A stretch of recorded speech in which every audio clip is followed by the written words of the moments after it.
When I lost my husband 3 years ago, everything around me seemed to stop moving. The farmhouse we built together turned silent, the fields he used to tend grew wild, and even the sunlight that once filled our mornings seemed dull. My name is Martha Collins, and for a long time, I thought my story ended with him.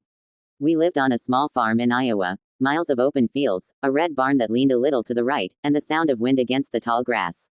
After David passed, I stopped planting, stopped smiling, and stopped believing that life had anything left for me. I was in my mid-50s, and my only company was the echo of memories. That was until my sister called one evening. Her voice, though warm, carried a bit of worry. "Martha," she said gently, "Ethan needs a place to stay for the summer. He's been a little lost lately." Ethan was my 21-year-old nephew, a college student trying to figure out what to do with his life. I remembered him as the boy who used to chase chickens around the yard, his laughter echoing through the fields. But life changes people. I hesitated at first, unsure if I was ready to share my quiet world again.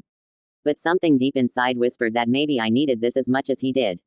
So, I told her yes. When Ethan arrived, the farm looked exactly how it felt, tired. The fences sagged, the barn roof leaked, and the soil hadn't been touched in years.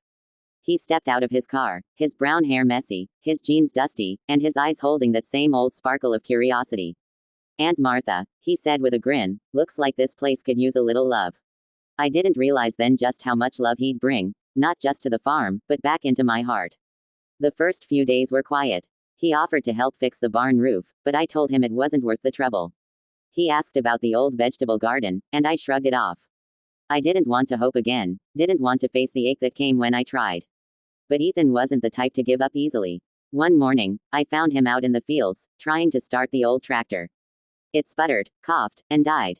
He laughed, patting it like an old friend. "We'll get you running, girl," he said, and I had to smile despite myself. By the end of that week, he had already cleaned out the barn, fixed the chicken coop, and convinced me to help him plant tomatoes and corn. I hadn't held a trowel in years, but when the dirt touched my hands, something stirred inside me, something that had been asleep for too long. The sun was hot, the ground rough, and the work exhausting. But as we planted, side by side, Ethan talked about everything, his doubts about college, his dreams of maybe starting a small farm of his own someday, and his belief that we could bring this one back to life. There were moments when I'd catch him watching me, worried that I might break. Once, while watering the garden, I stopped and looked at him. "You remind me of your uncle," I said softly. "He had that same stubborn hope." Ethan smiled. "Maybe I got it from you." That night, I couldn't sleep. I sat by the window and looked out at the faint moonlight brushing over the fields. The air smelled like new soil and second chances. For the first time in years, I whispered a prayer, not for what I'd lost, but for what was growing again. Days turned into weeks. The farm began to change. Flowers bloomed where weeds once grew, and laughter filled the house again. Ethan would play his old guitar on the porch in the evenings, and I'd hum along as I cooked. We'd share stories about David, and I'd find myself laughing through tears. One afternoon, a storm rolled in suddenly. The wind howled, and rain pounded the windows. Ethan ran outside to cover the newly sprouted plants. I followed him, yelling through the downpour to come back in, but he kept working until the last tarp was tied down. When we finally made it inside, soaked and shivering, we both burst out laughing. "Guess the farm's not the only thing stubborn around here," I said. "Runs in the family," he replied, grinning. That summer changed everything. We rebuilt fences, repainted the barn, and reopened the little fruit stand by the road that had been closed for years. Neighbors stopped by, amazed that the old Collins farm was alive again. But the most beautiful part wasn't the land, it was the healing. One evening near the end of summer, we stood by the field, watching the sun dip below the horizon.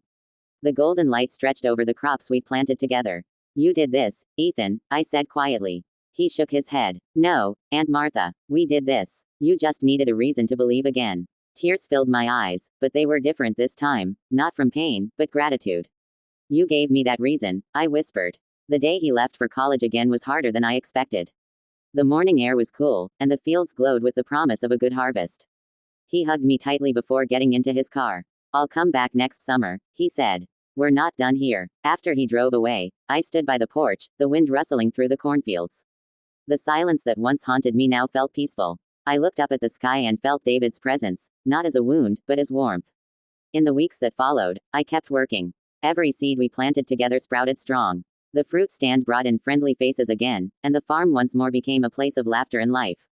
Sometimes, I'd find Ethan's old hat hanging by the door or hear an old guitar chord drifting in the breeze.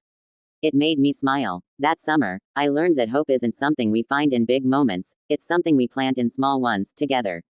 And even when the people we love are gone, life still has a way of sending new hands to help us grow again.